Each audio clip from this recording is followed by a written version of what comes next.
Episode number 3 गली में हल्की सी रोशनी बिखरी हुई थी।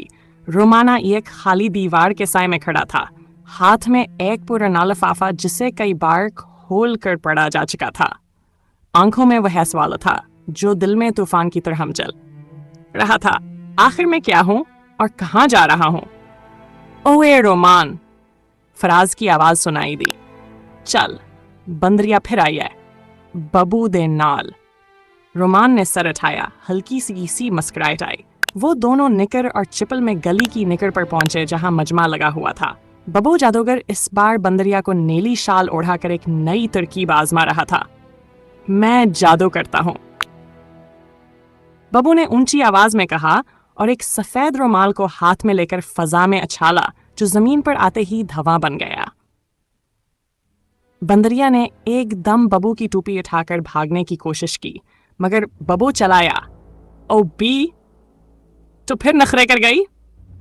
बंदरिया झट इसके पास आई। बबू ने इसके कान में कुछ पढ़ा और हैरत अंगेज तौर पर वो जमीन पर लोट-पोट होकर हंसने लगी। मुजम्मा तालियां जा रहा था, लेकिन रोमान की आंखें इस मंजर से परे देख रही थीं, किसी अंदरूनी खिला की तरफ। दूसरी तरफ SHO खुर्शीद नवाज अपने कमरे में बैठा था। सामने मेज पर बिखरी हुई तस्वीरें, रिपोर्टें और एक बंद लिफाफा। खबू रफीक दरवाजा खटखटाए बगैर अंदर आ गया। सर जी, वो बंदरिया वाला मजमा आज फिर लगाए जी। बबू जादूगर दी हरकतां अजीब होंदियां पई ने। खुर्शीद ने बगैर सर उठाए कहा, खुर्शीद का कानून गवाही नहीं, वक्त का हिसाब मांगता है। फिर फाइल खोली और बगा को आवाज दी। फराज बेग बगा, इस बबू जादूगर की मुकम्मल प्रोफाइल मेरे टेबल पर हो शाम से पहले।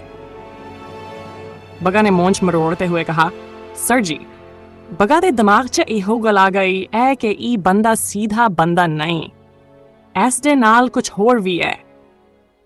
इसी वक्त एक पुराना रेड़ी बान दफ्तर के बाहर रखा और एक रका दे गया। इस पर सिर्फ 3 लफ्ज लिखे थे, रोमान जाग चुका है। खुर्शीद के चेहरे पर पहली बार एक हल्की सी जनबिश आई। ऐसे बंदे जागते नहीं, वक्त इनसे जगाया जाता है। रोमान शाम को वापस आया तो महोश इसकी माँ सलाई मशीन के पास बैठी थी। फारिया कहाँ है अम्मा? कॉलेज गई है। 2 दिन से कुछ परेशान सी लग रही है। ओह मेरी जान, बबू अचानक दरवाजे पर नमूदार हुआ, बंदरिया को बगल में लिए। आज तेरा भाई तेरे घर जादू लेके आया है। महोश ने आंखें फैलाईं।